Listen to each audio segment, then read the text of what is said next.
Welcome to Ruins and Haunting Heritage. My name is Dr. April Bisa. I'm an associate professor of anthropology at Vassar College, and this is my archaeology seminar for the fall 2020 semester.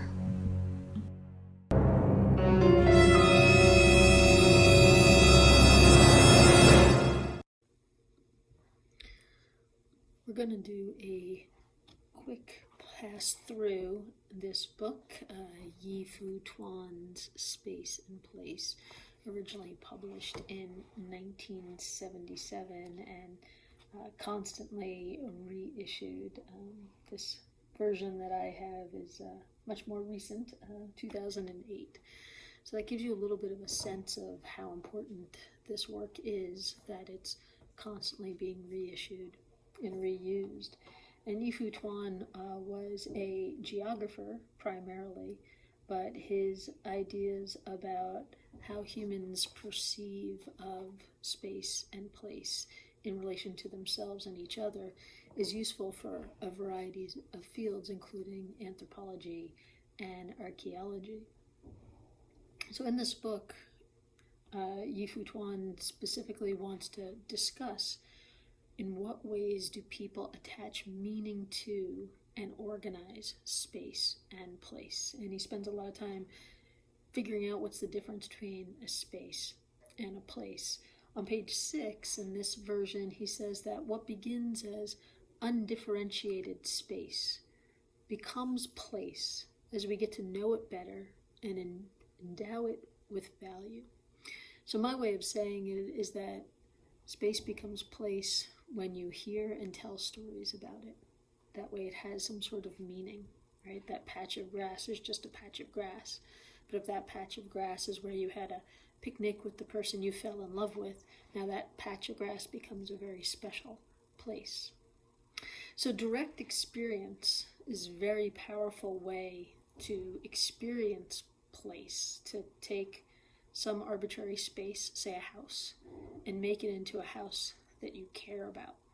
And ghost stories is one way of doing this, that when you know that there's houses all over the place, wherever you look there's a house, and people have lived there and people have moved in and out. Every house has a history, but not every house has a story that is a story that's interesting enough in a general way to be told and retold. And it's those houses that have stories that are easily remembered and retold and that people care about retelling it. Then those houses become the places on our landscape that we care about. So this necessary direct experience, right? There's various levels of what that direct experience is. But if you have an active sense that uses your sight, smell, touch, hearing, all of those together, Yi-Fu Tuan says it's easier to really care and connect to that place quickly. One of the things I find interesting in ghost hunting TV shows is that the hosts are always telling you what they think, what they feel, what they hear. Did you hear that? They rewind and rewind. Did you hear that? Did you hear that? And even if it turns out that, oh no, that's just a train in the distance, right? They're conveying to you their direct experience over and over in a way that makes whatever place that they're, or whatever space that they're ghost hunting in, becomes a place to you very quickly, because their senses are now your senses. You experience it through them.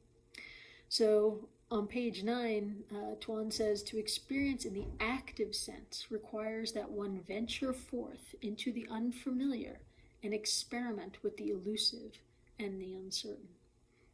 It's very much what ghost stories do, right? You're not sure what's going to happen. You're not sure what's going on. So all of your senses are heightened.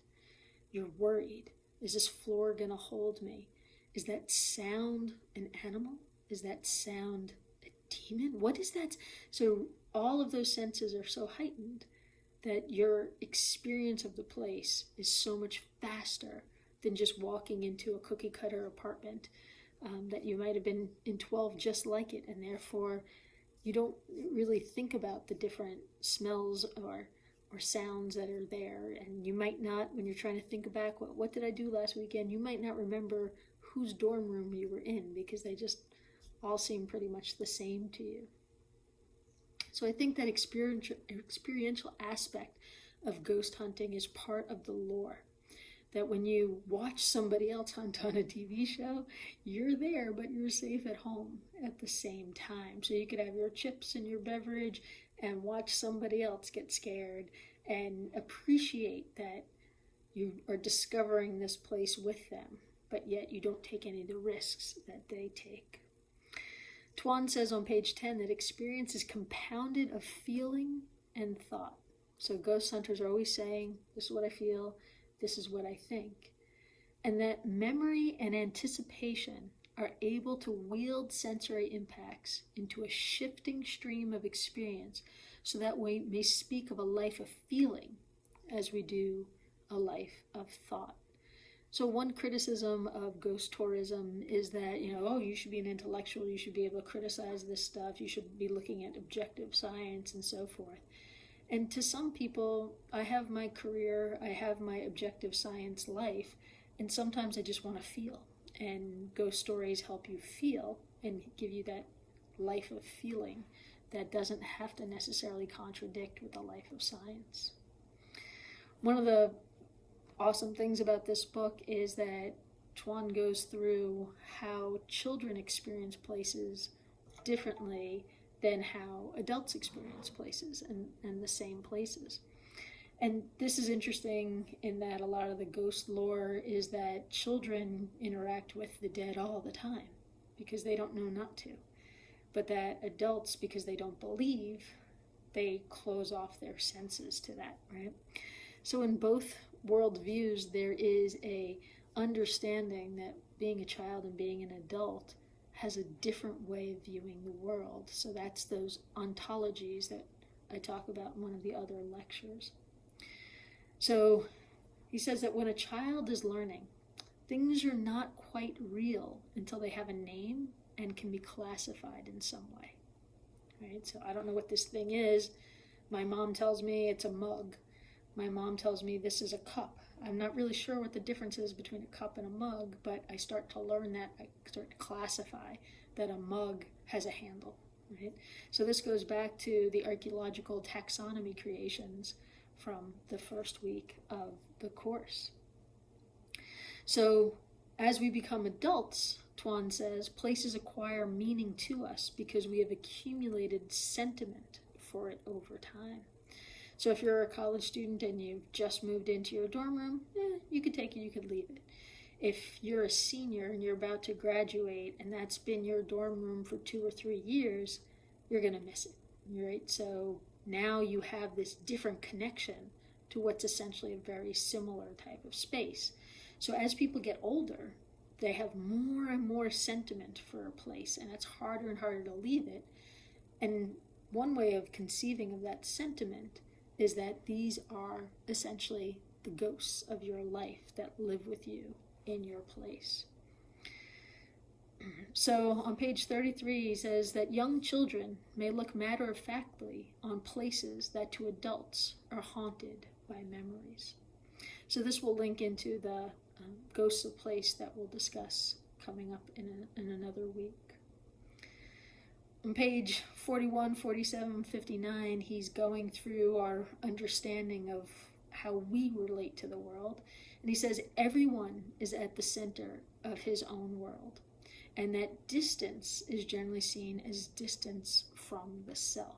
So you may care more or less about some place because of how it relates to the center of your world and how far it is from you, right? So if this is a place that you can think that you might experience, you might go to, you've been there before, right? So how many times does something bad happen at a place, say a shopping mall or a movie theater, and people say, oh, I was just there last week?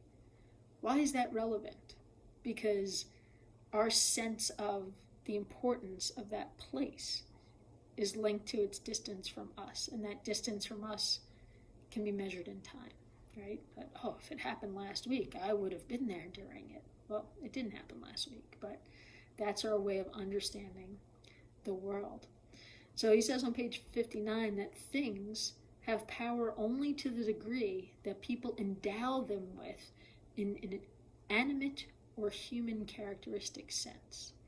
So it's no accident that haunted houses in books, movies, TV shows are usually spoken as if they are people. He's angry, it's angry, right? That's an emotion that humans have, but yet we create that onto the house, and therefore it gives that house power. So moving further in the book, on page 85, he starts talking about mythical places. He says, in the absence of precise knowledge, myths flourish. Myth is not a belief that can be readily verified, because mythical space is a fuzzy area and it's an intellectual construct. So essentially, you are the center of your world. There is a circle around you. That exactly how far that circle goes depends on what you've experienced. If you've always stayed at home, your circle is very small.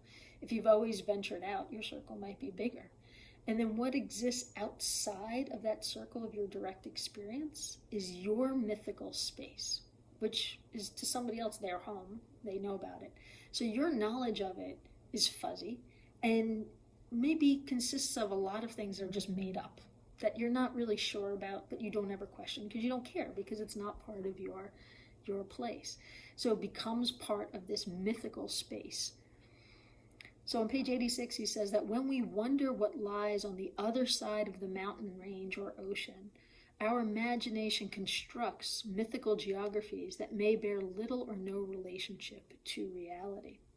So these don't have to be haunted places, but in a lot of ways it can be a haunted place. That you're, oh, I've never experienced a haunted place myself, but I'm sure out there in that other town, in Salem, Massachusetts, which I've never been to, I'm sure there's haunted places there, right? So you don't necessarily care as much about getting it right because it's not part of your sphere. On page 125, he talks about how ruins contribute to a sense of temporal death, that when you're in this mythical space, you don't know what's new, you don't know what's old, but when something is ruined, then you get a sense that that's old, right? Because nobody's keeping it up. So when people are bad at judging the passage of time, ruins help us see time. It's a visual of time, even though it's not a precise chronological time. It's just an old, older, new, newer kind of time. So within our own home places, our home place, that circle around which that you tend to revolve, we have places or locuses that hold our fond memories, and that when we encounter those places, we can remember the people that were there with us. And in that way, those places can become mildly haunted for us. We expect there to be memories there, and that's one of the reasons we get upset if the home we grew up in as a child becomes demolished. It's gone, right? It didn't belong to us anymore. We sold it, we moved away, but to know that it exists knows that your memories are still there. And once it's gone, your memories are taken with it, right? So now there's some sort of life that is in that building that is a life of your mind in the past, which starts to get really close to the idea of a ghost. So when we go to the home places of others, we expect their memories to reside there. So we might ask, oh, when did you get this? And how old is that? And things like that, to connect to each other through our memories, through the things. So experiencing different places causes us to have a sense of time shift. When we go to another place, one of the reasons that it helps us to relax, to go to a place that we've never been before, is that we lose a sense of time being urgently passing, because we're kind of in this slowdown of time. So we can read facts about Paris, we could watch a movie about Paris, but when we go there, we have to slow down and use all of our senses to understand what's there. And once we've gotten accustomed to Paris, speed of time goes back to normal. So these ruins and these places that we don't really know, these mythical places, work together to cause this sense that time is not the way it is when we're at home, And that can help us have these, going back to the taxonomies of ghosts from Roger Clark, one of the taxonomies was time slips, that you experience being in a past and then you return to your time. Or you can envision a person that you still live here. So one of the episodes of Ghost Adventures that I recommended people to watch, the Jumel House in Manhattan, Zach Bagans, the host, asks, "Oh, is this the original bed?" And the woman says, "Yes." And he said, "Did anybody ever die there?" And the woman says, "Yes." And he said, "Oh, I could see her. I could see her dead in the bed," right? So objects serve as anchors of time. On page 187, Yi-Fu Tuan says, "We can try to reconstruct our past with brief visits to our old neighborhood and the birthplace of our parents. We can also recapture our personal history by maintaining contact with people who have known us when we were young. Personal possessions are perhaps more important for old people because they may be too fragile to visit places that hold for them fond memories." So for some people, objects are the key to remembering the past. And one of the taxonomies of ghosts is haunted objects, right? That they hold these memories in them. On page 194, Tuan says, "What better aid to memory than the tangible evidence of the past, old furniture, old buildings, and museum collections?" These are the things of archaeology. So in a lot of ways, archaeology is memory work. And with this time slippage, by doing this work, we're basically time traveling when we're doing it, helping people remember memories that they didn't have, helping people imagine mythical memories of people that they've never met, but they can envision. So on page 198, Tuan says, "If time is conceived as a flow or movement, then place is pause." So think about how haunted places, haunted objects are ways of getting you to confront the passage of time, and that envisioning ghosts is a way of seeing time moving at a different rate in these unusual places that your senses are heightened at.